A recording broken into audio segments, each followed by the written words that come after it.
Welcome back to the final episode of the Tale of Two New York Goalies. We ended last episode with Henrik Lundqvist winning the prestigious Vezina trophy of being the best goaltender in the NHL. DiPietro is coming off another injury-plagued season. Both goalies are looking to have a strong 2012-2013 season, but it would be on hold as the league, once again, goes on another lockout. The 2012-2013 NHL lockout was a significant labor dispute between the NHL and NHL Players Association that resulted in the cancellation of a substantial proportion of the regular season.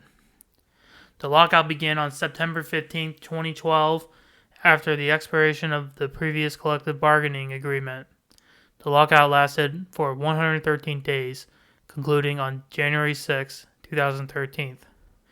The NHL canceled all regular season games scheduled up to January 14th, resulting in the loss of 628 games. Notably, this included the cancellation of the 2013 Winter Classic and the All-Star Game.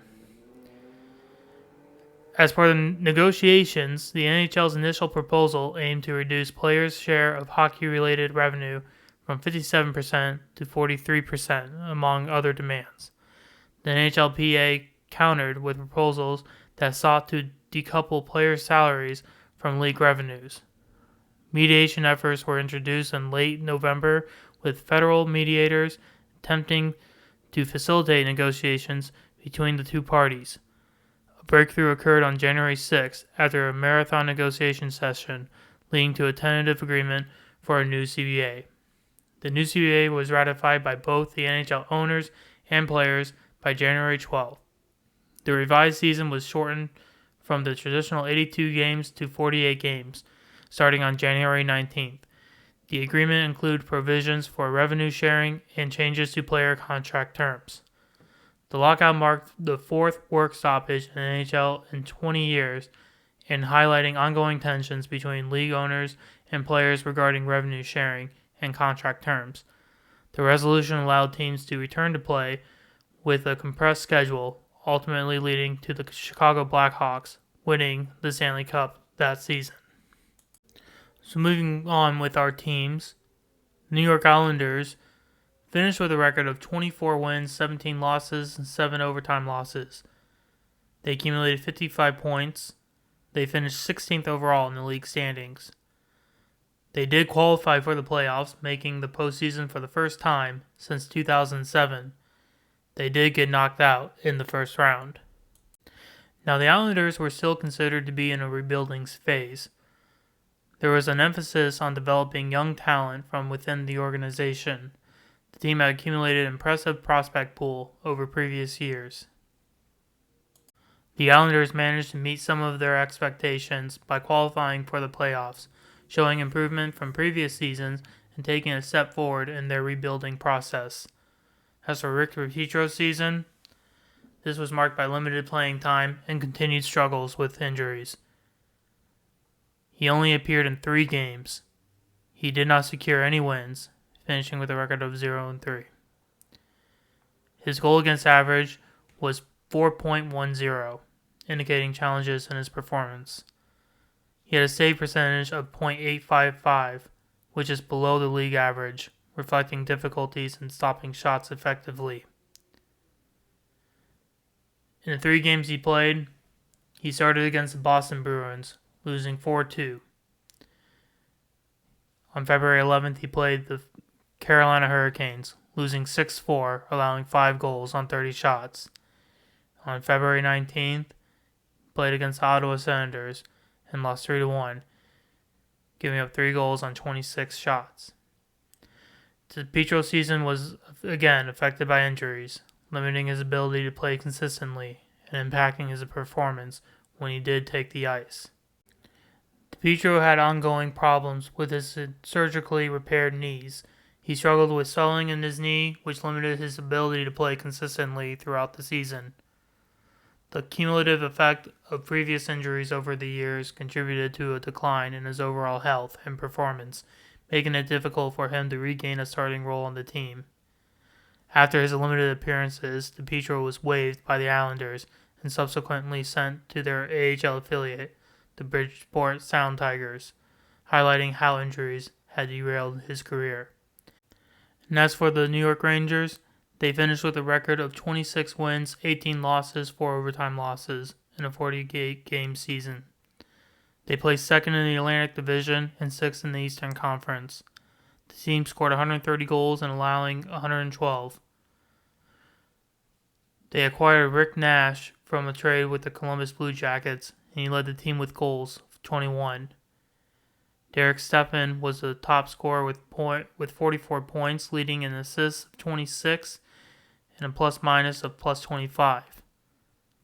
The Rangers started slowly but gained momentum as the season progressed, including notable victories over rivals like the Philadelphia Flyers.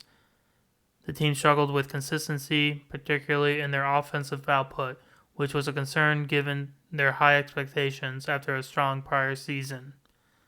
The Rangers made it to the playoffs, defeating the Washington Capitals in the Eastern Conference quarterfinals, but they were eliminated by the Boston Bruins in the Eastern Conference semifinals.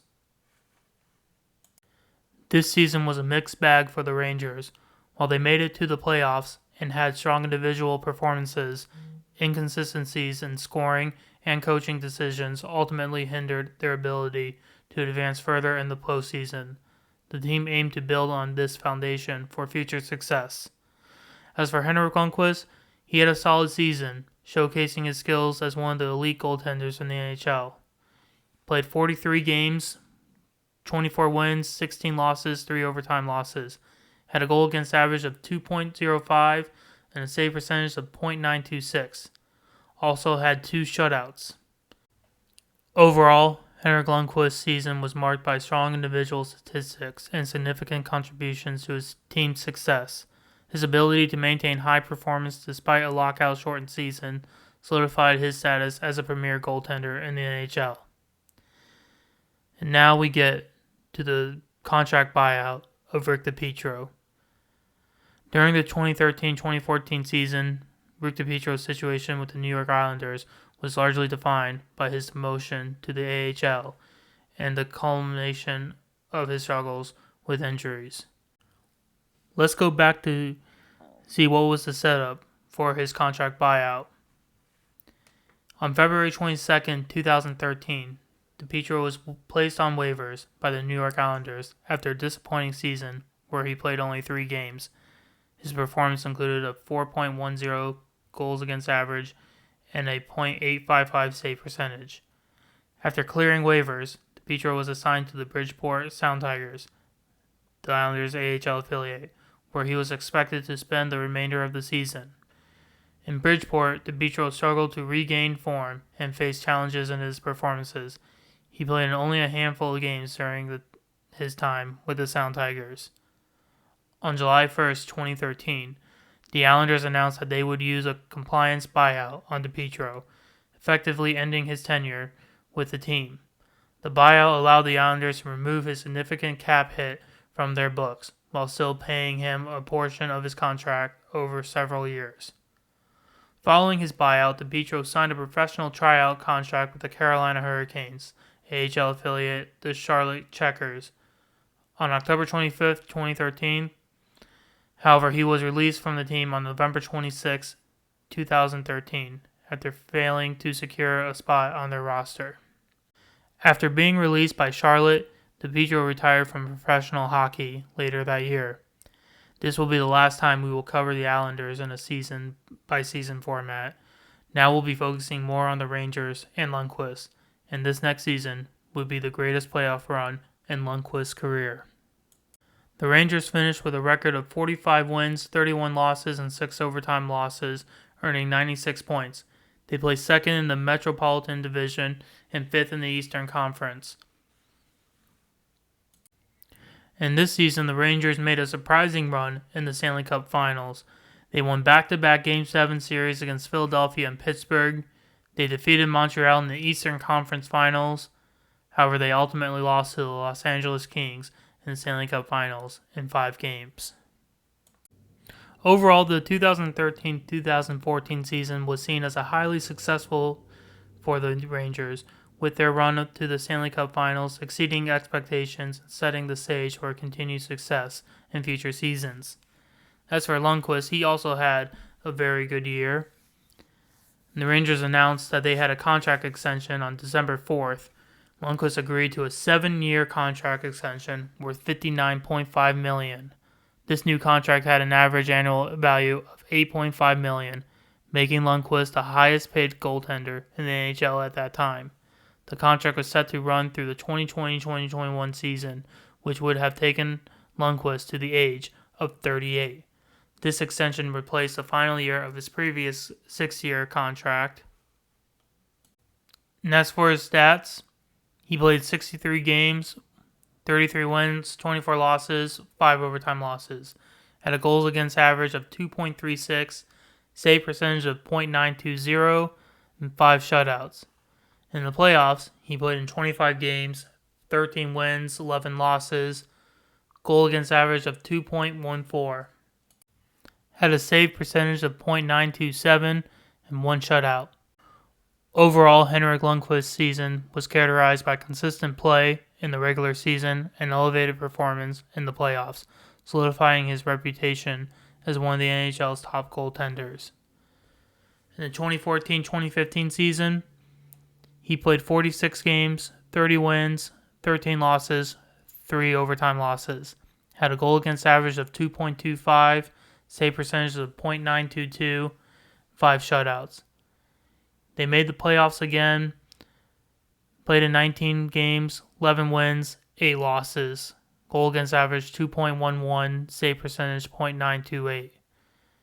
Lundqvist had a strong regular season, positive, impressive numbers despite playing fewer games than usual. His 30 wins in just 46 games indicate a high win percentage for the games he played. The Rangers had a successful season overall, finishing first in the Metropolitan Division and in the Eastern Conference with 113 points. Lundqvist's performance helped the Rangers reach the Eastern Conference Finals, where they were eliminated after a strong playoff run. His consistent play throughout the season and playoffs further cemented his reputation as one of the NHL's elite goaltenders. Now, Henrik Lundqvist played fewer games this season, and this was due to a serious injury. On January 31st, 2015, Lundqvist was struck in the throat by a shot from Carolina Hurricanes forward Brad Malone. Although he finished that game, he was later diagnosed with a vascular injury to his neck. The injury forced Lundqvist to miss nearly 2 months of the season. He was out from February 2nd to March 28th. As a result, Lundqvist played only in 46 regular season games, which he usually plays in 60-plus games. And during Lundqvist's absence, backup goaltender Cam Talbot performed admirably, helping to keep the Rangers competitive. Upon his return, Lundqvist quickly regained his form. He played well in the final games of the regular season and throughout the playoffs, where he appeared in all 19 of the Rangers' postseason games. At this point of the story, I'm just going to give you the highlights of his remaining seasons he played. The 2015-2016 season appeared in 65 games, going 35-21-7, maintained a 2.48 goals against average and a .920 save percentage. Rangers were eliminated in the first round of the playoffs. 2016-2017 season played 57 games with a 31-24 record. Recorded a 2.74 goals against average and a .910 save percentage. Rangers reached the second round of the playoffs. In 2017-2018 season, he appeared in 63 games, going 26-26-7, posted a 2.98 goals against average and a .914 save percentage. The Rangers missed the playoffs for the first time since 2010. In 2018-2019 season, played 52 games with a record of 18 wins, 23 losses, 10 overtime losses. He had a goals against average of 3.07, .907 save percentage. The Rangers missed the playoffs again. And in his final season with the Rangers, 2019-2020, he played 30 games, going 10 wins, 12 losses, 3 overtime losses, with a goal against average of 3.16 and a save percentage of .905. The Rangers later that year bought out the final year of his contract. Like I mentioned before, this was Lundqvist's final season with the New York Rangers. At 38 years old, he showed signs of decline compared to his prime years. Lundqvist played fewer games than the previous season, with only 7 of his 30 games coming after January 2020. The reduced playing time was partly due to the Rangers' focus on developing younger goaltenders. The Rangers had a challenging start to the season, described as a dumpster fire in October and November, which affected Lundqvist's statistics. The team's performance improved in 2020, but Lundqvist saw limited action during this period. And there were system issues. The defensive system used by the Rangers was becoming less effective for Lundqvist as he aged. This system had worked well earlier in his career, was leading to more high-quality chances against him. While his surface numbers appeared poor, a deeper analytical dive suggested his performance wasn't as bad as the basic statistics indicated. In summary, Lundqvist's 2019-2020 season was a challenging one, marked by reduced playing time and seemingly poor statistics. However, contextual factors such as team performance and system issues contributed to these numbers, and deeper analysis suggests he still performed at a respectable level despite the challenges. After his contract bought out, he signed with the Washington Capitals, but never played due to heart issues. Lundqvist was diagnosed with a serious heart condition in December 2020. The condition involved a malfunctioning aortic valve, an aortic root, and an ascending aorta, which requires surgery. These issues are related to the heart's ability to pump blood effectively, with the aortic valve ensuring proper blood flow from the heart to the body. The condition was discovered during a routine medical checkup, which led to his decision to step away from playing hockey before the 2020-2021 NHL season, shortly after signing with the Washington Capitals. In January 2021, Lundqvist underwent open heart surgery to address the problem. The procedure was complex but successful, and Lundqvist expressed gratitude for the medical team and support from the fans. Although Lundqvist made a remarkable recovery and briefly resumed skating post-surgery, he ultimately decided to retire on August 20th, 2021, citing his health and well-being as his priority. Throughout this period, Lundqvist remained one of the NHL's top goaltenders. Though his performance gradually declined in later years, he finished his career with numerous Rangers franchise records and is widely regarded as one of the best goaltenders of his generation.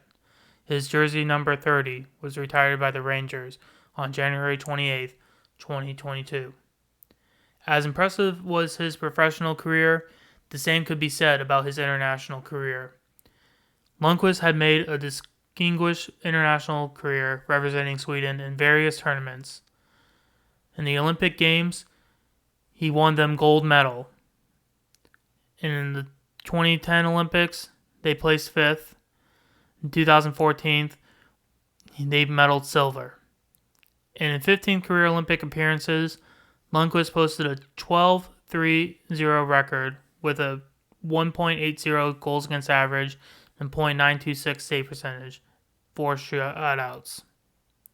In the World Championships, he medaled silver in 2003. 2004, he silver medaled as well. He was also selected as the best goaltender and to the tournament all-star team. And in 2017, he won the gold medal. In the World Cup of Hockey, he bronze medaled for their team Sweden. The other international achievements that he had, he was named to the IIHF all-time Sweden team in 2020. His 12 career wins in the Olympics ranked second in men's ice hockey, behind only Vladislav Tretak. Not sure if I'm pronouncing that name correctly. In 2014, Lundqvist was the only goaltender to appear in both an Olympic gold medal game and a Stanley Cup final game in the same year.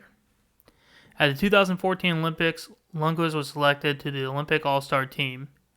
In 2018 World Championships, he played 6 games with a 2.84 goals against average and a .887 save percentage, At the 2016 World Cup of Hockey, he played 3 games with a 2.25 goals against average and a .940 save percentage.